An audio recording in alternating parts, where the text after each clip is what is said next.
My name is Stephen and this is my channel, Heart's Delight Exports. The baby's bouncing the pepper pig and I'm here making Christmas cake. So Mother used to make a few different cakes when I was growing up for Christmas. A dark fruit cake, a light fruit cakes, some boiled puddings and stuff, but my favorite was always tomato soup cake. And that's what I'm making today, and I figured the recipe is nice and simple and easy. There's no special mixing techniques or anything to it. So I figured I'd show you how to make my favorite Christmas cake. Okay, so tomato soup cake actually does contain a whole can of tomato soup, and there's a lot of variation possible because you could put in all the dried fruits and stuff that you want. I'm actually going to be mixing in some canned plums. One of my neighbors has a plum tree, and the last few years I've been able to pick plums off his tree and bottle them and preserve them. So that's going to add something really nice to my cake today. So we're going to start out with 2 cups of flour.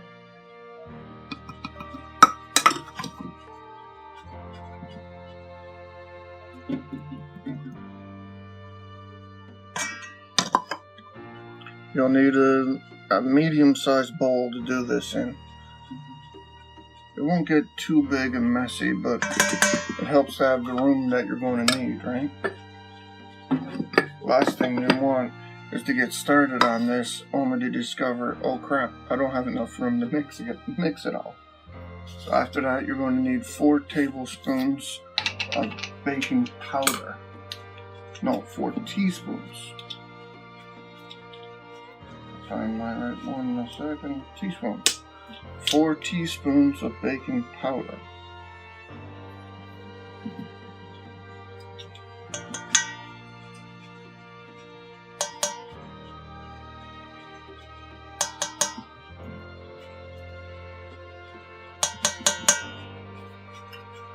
And it's great for this, of course, because you can mix it all into the one bowl.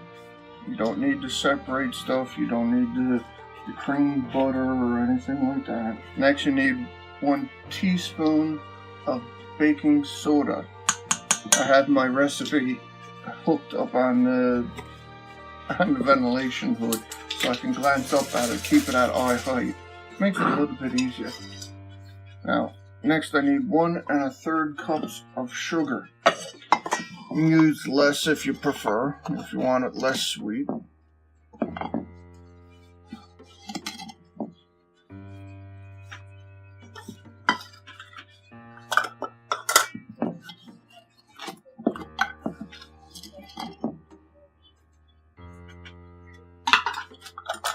Try not to get all of my measuring cups dirty.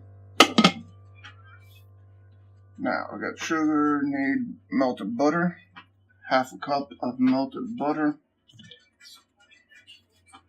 See, I'm not separating anything, it's all going into one bowl.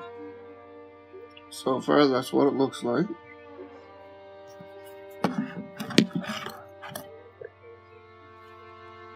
Alright, I got the butter in there. I need 2 eggs. 2 eggs. I need cinnamon, cloves, allspice, and the rest of my fruit. Cinnamon, 1 teaspoon. Measurements are all very easy for this.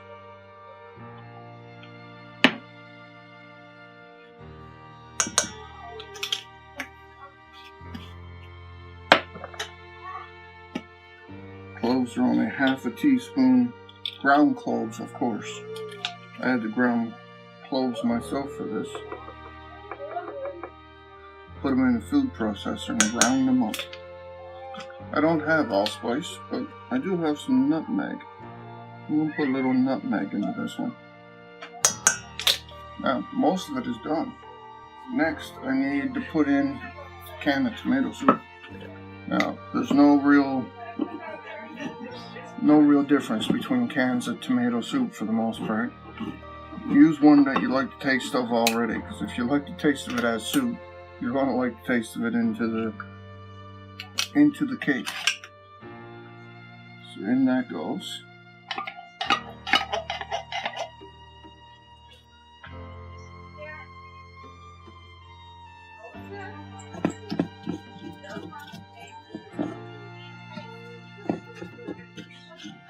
Now just mix it up with a wooden spoon.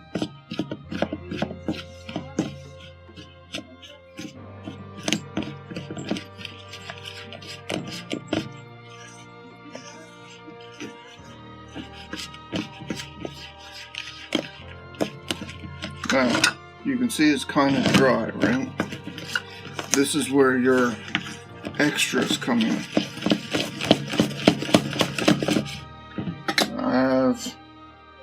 I'm not going to measure this one out, but I have about a half cup, maybe a bit more, of plums.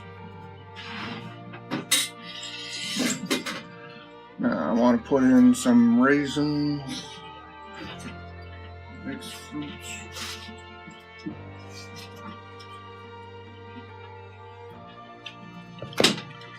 Next I'm going to put in some mixed peel or mixed fruit, depending on what you're used to calling it.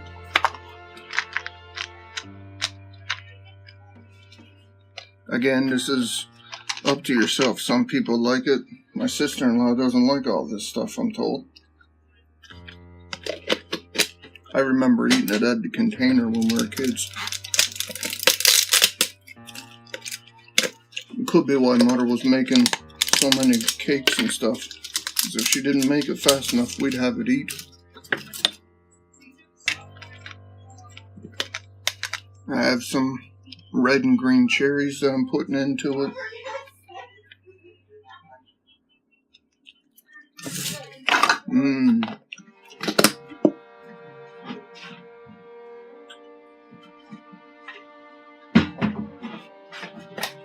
And raisins.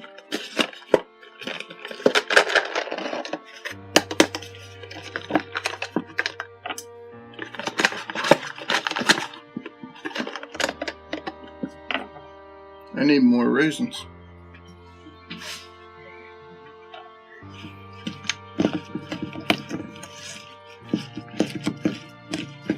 Now this is still very dry.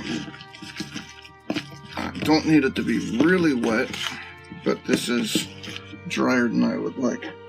So I'm going to take some of the plum juice and put that in there.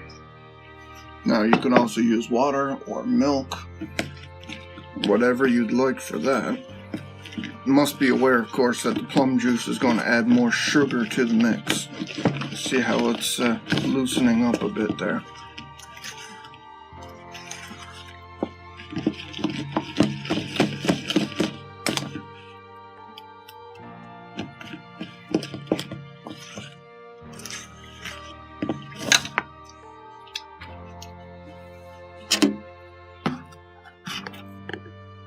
Now, I need to grease up a pan to put this in.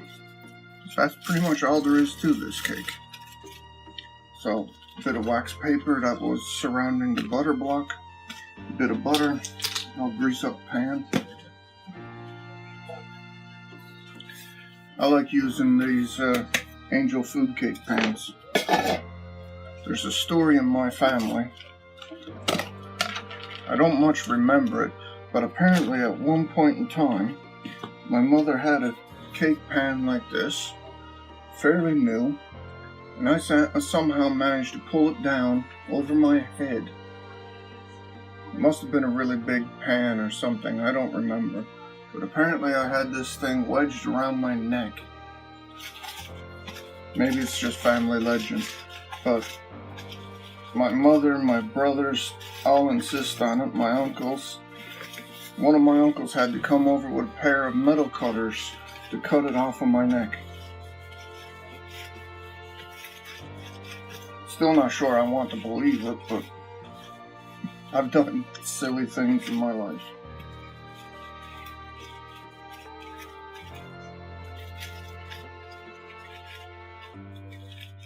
So I got lots of butter on the inside of the bowl, inside the pan. Make sure to cover all the surfaces. Now, if you really wanted to, you could easily go ahead and powder that with flour, and it will give you a bit more insulation to keep it from sticking. I'm not going to bother. I am going to wipe my hands of all that butter.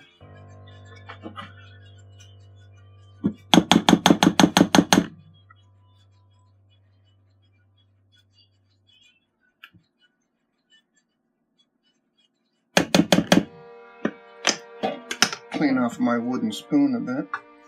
And I'm just going to pour the batter right into the pan.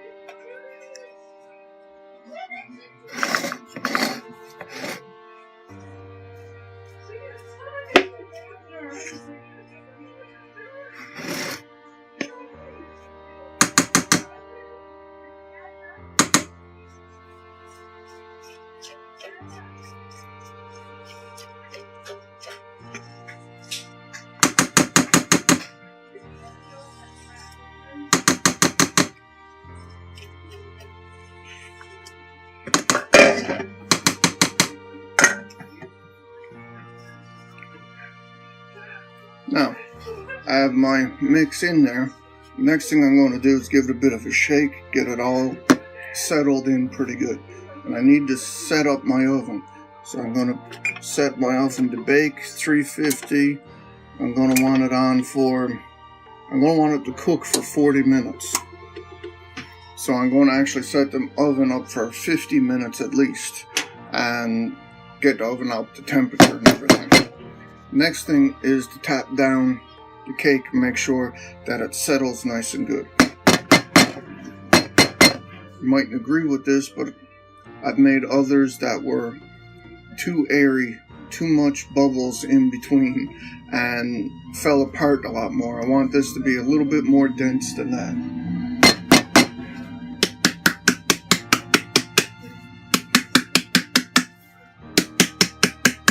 So I'll knock some of the air bubbles out and make it a bit more dense of a cake. So that's all there is to it. I'm going to set that in the oven and let it cook for 40 minutes.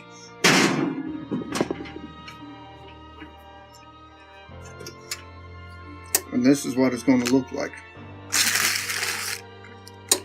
Alright, so I made this one this morning. I made this cake this morning. It's the same recipe, same everything, although the fruit mix might be a little bit different. But this is the way the cake is going to turn out.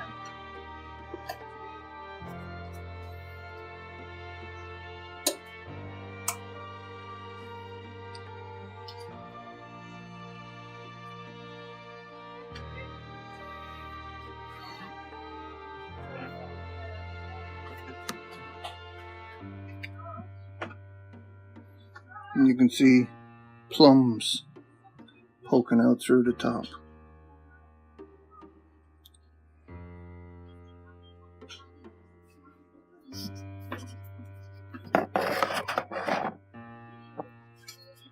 So that's it for this video. I hope you enjoyed it. I try not to put very many cooking videos up on my channel just because I want to concentrate really on the woodworking part of what I'm doing on here. But this is Christmas. It's a great Christmas recipe, and I hope you enjoy it. Alright, I'll see you next time I'm working on something of interest to you, and I'll see you next time. Bye.